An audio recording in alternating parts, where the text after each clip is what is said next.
Today I'm going to talk a bit about my project I'm currently working on. It's an AHRC funded project hosted at the University of Greenwich. It's called Exploring Cultural Diversity in Experimental Sound. So I'm obviously leading on this project. Andrew, who spoke earlier, is the co-investigator. And I also have a research fellow in ethnography, Gabrielle Masida, who's been an immense help and also taking the project somewhere else as well. So it's been wonderful. There's a website link to our research group that Andrew mentioned earlier. So please do check out what else we do. We have a diverse cohort, diverse range of skills, and a diverse sort of team as well. Okay, so I'm going to talk a bit about the project now. Black and South Asian artists are some of the least represented ethnicities within the genre of experimental sound. Now, when I refer to experimental sound, I mean creative practices that include computer music, noise, sound art, electroacoustic music, soundscape, and improvisation. These are obviously overwhelmingly dominated by affluent white males. And this kind of leaves very little space for alternative experiences. And this is something that Bourne and Devine highlighted. Next, I'm just going to talk a bit about the aims and objectives of the project. Like I said before, I think diverse artists and the narratives have been excluded from the traditional discourse. Their experiences therefore provide a sort of valuable counterpoint to the normalized white majority. And we're kind of hoping that this project will elevate the voices of these diverse and often marginalized practitioners. We want to celebrate them. We want to celebrate Black and South Asian experimental musicians and their underrepresented musical practice. And this project at the moment solely focuses on the United Kingdom. We want to see how this project develops and then hopefully take it elsewhere. So by bringing these diverse artists together, it challenges the white norm. It's really important that we try and give them a voice. It's building an awareness of cultural diversity in experimental music and the sound arts. And also, it will help transform and support practitioners across British diverse cultures as well. So it's not just going to benefit the artists, but also transform a bit of change in the community. You know, the questions of cultural diversity are almost entirely absent from the critical discourse. And, you know, we want to build awareness that there are Black and South Asian artists, you know, navigating this kind of music is really important. You know, and there's not been much in terms of scholarly, you know, mainly in the UK, there's not been much discourse around that. So it's quite important that we kind of look at this with a, you know, positive sort of scope. There's been vital and scholarly work addressing gender and the imbalances and the representation of women in the art form. But I think little research has been undertaken concerning ethnicity and race in this field. I'll now talk a bit more about the artists themselves and give an overview of the chosen sort of methodologies for the project. We'll be working with two main groups of participants. Firstly, we have been working with them rather, 5 composers, all of whom have established profiles in experimental sound. The secondary group of participants are basically people that we're doing one-off interviews with. So these are additional musicians, artists, or people that work in the wider experimental music and arts centres. The 5 composers, our key participants, represent a diverse range of aesthetics, career positions, age, gender, and cultural and ethnic backgrounds. We've been conducting interviews over the course of the last 9 months. We initially wanted to do one a month, but it's been quite interesting getting people together, you know, with their busy diaries and getting commitment in terms of time as well, because these people are working musicians. They don't just work inside of academia. We're hoping to conduct some focus groups towards the end of the initial sort of research period. And these questions are focused around 3 particular strands. So we're looking at the biographical backgrounds, their musical practice, of course, and also largely their professional careers. These composers have also been commissioned to develop 2 compositions. So these compositions will act as sites of critical reflections And this will allow the researchers to draw out and unpack understandings of their diverse experiences within sort of the experimental sound remit. I'm also contributing to the project, so I'll be composing 2 pieces and sharing the compositional process. I think is important, especially as an integral part of my contribution as well, because it's my contribution in this is I kind of work with DIY objects. I'll talk a bit about my practice a bit later, but also incorporating studio practice with DJ looping, remixing, re-editing. DJ culture is quite an important part of my practice, as well as other forms of black music, rather. So now I'll talk a bit and mention who the artists are. So firstly, we have Anuradha Das. He was one of the co-founders of Asian Dub Foundation. He's mainly known as a bassist, but his work now explores future dub, experimental electronics, minimalism, repetition and fragmentation in sound. What he's doing rather is bringing rhythmic elements into noise music, and it's really interesting. I've got the links of that a signpost to each artist within each slide that you'll see there. Next up, we have Gary Stewart, an interdisciplinary artist who works at the intersections of sound, moving image, and computational creativity. So his work examines social and political issues of identity, culture, and technology. He also works with Trevor Matheson, and they are a part of a group together working as dub morphology, and they create a lot of art installations and work within sound happenings. Next, we have Pulumi Desai. So Pulumi Desai is a multidisciplinary artist and curator. She's self-taught and for over about 30 years has been involved in performance, live art, sound, and photography installations, interrogating the politics of identity, listening and perception, and inspired by a activist and DIY post-punk background. She's a very interesting artist. She's subverts broken sitars, puts them back together again, modifies it, adds additional circuit bent toys, etc., etc. It's really interesting aesthetic. Next up, we have Nicole Raymond, aka Nick Knack, who's an award-winning artist as well. She's going to be playing at Glastonbury, actually. It's coming up in the next few weeks. So she's a turntablist and sound artist, DJ. Also has presented works on BBC Radio and as well as on Worldwide FM, which is Giles Peterson's radio station. So she has a keen interest in showcasing experimental black music in all its diversity. We have Nikki Sheth, who's a sound artist and composer based in Birmingham, worked in Birmingham, but now based in London. Nikki Sheth is an international recognized artist and composer, and her practice is a mashup of many things, not just acousmatic music. We're looking at field recordings, soundscape compositions, sound mapping, and sound walking. And myself, so this is my artist, Monica Deshoom.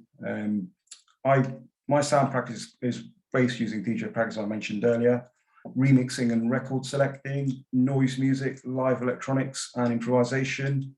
A bit about my background: I have been working inside of academia and outside.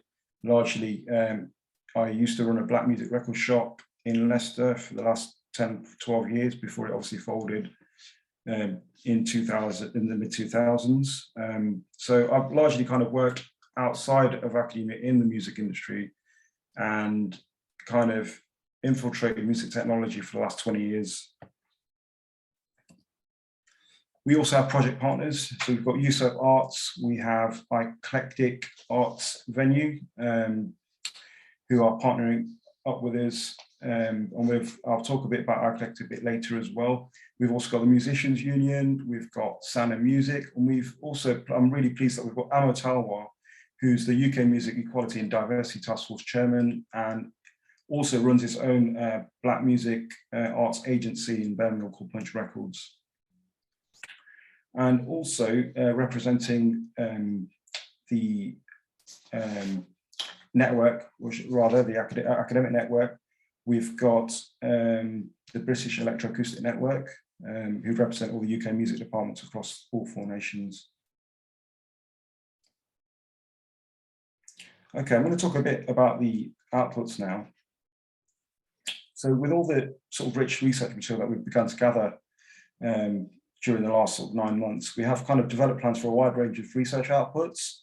We're hoping to enable a broad range of audiences, so not just academics, but musicians and composers, music lovers, industry figures, to kind of engage with and learn from the findings of our research. We kind of seek to kind of contribute to influence some sort of policy in cultural organisations and charities and other sort of third sector organisations, particularly through the dissemination of this output here, if it decides to, there we go, a recommendation report. So working collaboratively with research participants and the partners that we I just mentioned, I want to develop like a document that sets out recommendations for promoting greater ethnic diversity within experimental sound practices. So we're hoping to apply these recommendations through the creation and management of a concert as part of the loudspeaker orchestra in the future, as well as potentially the International Sound Image Conference that we host, that's hosted by Andrew Knight Hill, and perhaps use them as case studies. I mean, these are just 2 ideas at the moment, but we'll probably do a few more just to see how these kind of work and see if it can be applied. I mean, the policy recommendations within this document are potentially there to transfer to other art practices as well, not just music.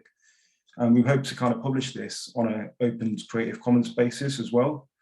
We're hoping to share the report as well widely as possible. So it'll be obviously published online.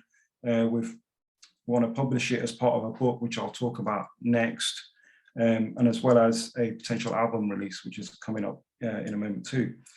So again, I talk about the edited volume. I think it's really important. We want to address the gap in the literature as well, the gap on the literature on the cultural diversity, especially about cultural diversity in the electroacoustic music world and experimental sound field world. It will kind of give a platform to these diverse composers who I've just mentioned and share their research and informed practice, especially in forms. It's going to be a mashup of transcripts, articles, and artistic statements, as well as findings from the project team as well. So let's talk a bit about the music. So each participant, including myself, is composing 2 pieces of music as part of the project. And this is kind of practice research, starts of inquiry, really. These are compositions, they're a manifestation of the composers, really, and offers an opportunity for the project to be disseminated to a wide audience. One feels, an edited volume. I don't want it sitting in a academic library. So I think the music side of things will help just push the audience further, and to gather an audience outside of just academia as well. Conferences like this is useful to share the research as well. It's really important. We are, like I said, halfway through, so there are a couple of findings that I will mention as we move along, but it's important to talk in a space like this and have the opportunity to talk about these artists, as well as talking to the wider academic music community. So I've mentioned the 12 compositions. What I was hoping, rather than they just sit in a Dropbox folder somewhere, in an archive, I thought it was really important that we publish the music on a piece of vinyl. Again, we're talking about dissemination. The ethos and the outcomes of the project is to get it out there to a wider audience, particularly fans of experimental sound in general as well. We're hoping to promote the music through press, so radio stations as well, Resonance FM, Radio 3, NTS Live, 6 Music, Resonance as well. I think I mentioned that. So we do have a label for that, which I won't mention on this occasion because we're still finalising some of the things, but that information will be released very soon. Current findings. So these are some of the things that been coming, that have cropped up in, over the last 6 to 7 sort of months. White experimental music, insular culture, the feeling of being out of place. Not feeling, a lot of the participants just feel in some case, yes, some of them were working within that field, but they do feel a bit like their views are not taken seriously, or even their music, even though they're probably doing the same music if not better. A lot of racist experiences in institutions, not just academia and universities, but yeah, galleries, museums, and venues. The other thing that a lot of the artists talk about, and it comes up, quite a lot of time, just the desire not to conform to limited stereotypical assumptions. So, for example, just because I'm Asian doesn't mean I'm going to turn up with a set of tablas, for example. And these are the kind of things that some of the participants have mentioned. The other positive side of some of the findings that really interested me was the eclecticism in their musical listening habits, regardless of their background. We've had some participants listening to the Stranglers, Korn, a lot of people listening to dub music, rock and roll. It's all the genres that you wouldn't think that they'd actually listen to, which is really interesting, and a vast range of discography, not just current stuff, but going back. Really, really interesting. General differences between the age groups. So obviously, of course, we've got older participants and younger participants. And what we're finding is obviously the older participants, because they've obviously been working out in the field for the last 30 to 40 years, they have a more diverse and interdisciplinary artistic practice, as well as themes that are emerging that they had support. So there was a lot of collectives, artist groups, communities. We're talking 70s, 80s, 90s, things happening. What we're finding out from some of the younger participants is there's fewer support networks. And it's something that we need to try and readdress, really. And I don't know if that's to do with, again, technology. I think Simon Waters mentioned, this solitary working on a laptop in a corridor. I mean, I don't know if it's got to do with that, if it's got to do with technology, actually, where people are on their own. I think there was a sense of talking to some of the participants, a sense of community and playing in bands and going to things. And I think it's really interesting, the conversations. And some of these findings will obviously be published. Okay. I'm just going to conclude now. Experimental sound occupies an elite and privileged position at the forefront of international artistic practice. Thus, it is of the utmost importance to ensure that this practice is truly reflective of the cultural and musical diversity within British society. Likewise, avoidance of tokenism and cultural fetishism is vital in order to not risk actively reinforcing neo-colonial perspectives. We strongly believe that the research project has the potential to benefit not just the practitioners, but again, I stress this, the wider experimental sound community. Through analysing the inherent whiteness present in the practice of experimental sound, and through recognising and valuing the aesthetics and creativity of Black and South Asian composers, and highlight the innovative potential, I think, I believe that we can begin to position this avant-garde art form as not simply breaking the boundaries, but leading the push to diversify elite artistic practice in a way that can set an example for wider musical and artistic communities. The research and its outputs will reveal new knowledge that has been previously neglected by academic circles. The research will impact experiences and practice of diverse underground music that usually sits outside the traditional experimental and contemporary music scenes, giving voice to these diverse composers. Will also allow us to raise critical awareness of the historical landscape within the field of music technology, re-evaluating the sort of technology-based music and its entanglements. This research will unpack how the identities of Black or South Asian artists, as well as how their unique experiences are situated and in relation to the structural and cultural context of the experimental sound world experimental sound in the UK.